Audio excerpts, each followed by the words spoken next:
Сами голодные останемся, но мы всегда держим для гостей.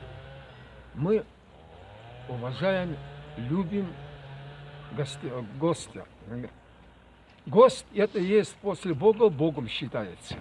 Вот из-за этого каждый отец или мать, или вообще в семье, из-за его доброту, что он зависть не имел, и из-за этого и всегда долго жили. Ни о чем другую проблему у них не было. Я всегда думаю, если кто зайдет, когда вот сегодня вот пришли, крикнули, я в первую очередь о чем думал, что-нибудь есть, чем его гостить. Вот это об этом думаю.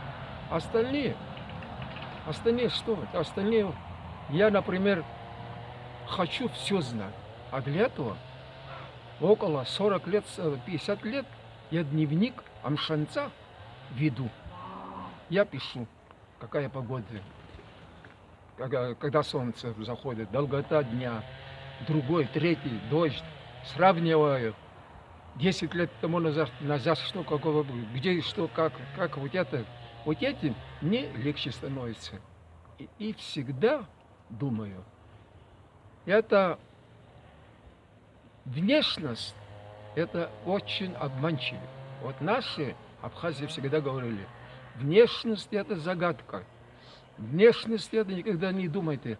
Человек красиво одевается, все у него все есть, а у него все пустое, у него есть зависть. Он здесь покушает, выйдет и забудет. А у нас в Абхазии этого не было. Мы были гостеприимными, и мы останемся гостеприимными. Это есть наша проблема. Алексей Михайлович, на сегодняшний